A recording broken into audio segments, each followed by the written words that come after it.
আজকে আরেকটা অঙ্কটিতে বলা আছে একটি ট্রেন এর গতিবেগ x কিমি পার ঘন্টা, এটি 120 মিটার লম্বা একটি প্ল্যাটফর্মকে 16 সেকেন্ডে অতিক্রম করে, এবং B10 এর গতি 108 কিমি পার ঘন্টা, এটি 104/3 সেকেন্ডে একই প্ল্যাটফর্মকে অতিক্রম করে। মানে ট্রেনটার দৈর্ঘ্য যা, প্ল্যাটফর্মটার দৈর্ঘ্য তাই, ট্রেনও যা, প্ল্যাটফর্ম দৈর্ঘ্য তাই, তাই না? বলছে একই প্ল্যাটফর্ম, মানে ট্রেন ওই প্ল্যাটফর্মটাকে অতিক্রম করছে, তাই না?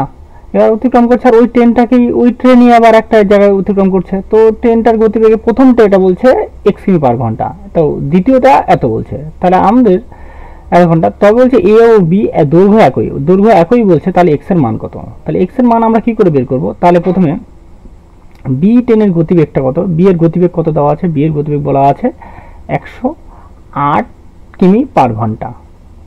যদি 108 কিমি পার ঘন্টা হয়, তাহলে এটাকে আমরা আগে মিটার পার সেকেন্ডে কনভার্ট করব।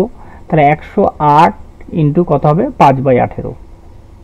কত হবে? 5/18। তো 18 দিয়ে এটাকে কাটলে কত হবে? এটা 6 বারে চলে যাবে মিটার পার সেকেন্ডে। তাহলে অর্থাৎ হয়ে গেল বি এর ট্রেনের গতিবেগ 30 মিটার পার সেকেন্ড। অর্থাৎ বি যে আছে, বি যে ট্রেনটা আছে সেটা গতিবেগ এত, তাহলে বি বলছে 40/3 সেকেন্ড সময় যায়। কত সেকেন্ড সময় যায়? 40/3 সেকেন্ড। এত এটা টাইম মানে সময়, তাই না? 40/3 সেকেন্ড। তাহলে ডিস্টেন্স কি হবে? ডিস্টেন্স হয়ে যাবে 30 ইন্টু 40/3, কাটলে 10, কাটলে কত হচ্ছে? 10।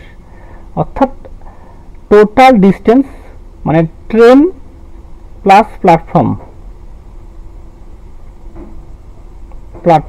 এই মিলে কতটা হয়ে গেল তোমার? 400 মিটার। প্রথম প্ল্যাটফর্মটা কত মিটার? 120 মিটার বলে দেওয়া আছে। এইবার আমরা আলাদা করে দৈর্ঘ্য বের করতে যাবো না, আলাদা করে ট্রেন ওটা বার করতে যাবো না। বের করতে গেলে ওটা করলেও হবে, দরকার নেই আমাদের, কারণ ট্রেন আর প্ল্যাটফর্ম মিলে তো 400 মিটার বলে দেওয়া আছে। আর এইখানটা এ ট্রেনটা যেটাতে সেলে কত সেকেন্ডে অতিক্রম করে? এ ট্রেনটা বলছে এই ট্রেনটা 16 সেকেন্ডে অতিক্রম করে। কত সেকেন্ডে? 16 সেকেন্ডে। অর্থাৎ এ ট্রেনের স্পিড কত হবে? এ ট্রেনের গতিবেগটা হয়ে যাবে গতিবেগ, অর্থাৎ টোটাল ডিস্টেন্স তো আমার 400, মানে 120 এর মধ্যে আছেই, আর ট্রেনের দৈর্ঘ্য তো সেম, তাই না? তাহলে এখানে 400 কিলোমিটার, 400 মিটার, এটা হচ্ছে কত সেকেন্ডে? 16 সেকেন্ডে। তাহলে স্পিড এটা 16 সেকেন্ডে, তাহলে এটা গেল, এটা কি মিটার পার সেকেন্ড, তাই না? তাহলে 400/16 ইন্টু কত হবে? 18/5, তাহলে এটা চলে যাবে কিলোমিটার পার ঘন্টা। তাহলে এখানে কাটবো, 2 দিয়ে কাটবো, 4 দিয়ে কাটবো, 100 বলতে পারো। 4 দিয়ে কাটলে কত হবে? 4 4 16, 4 দিয়ে কাটবে, এটা কত? 25। 5 দিয়ে এটাকে কাটবো, তাহলে কত হচ্ছে? 5।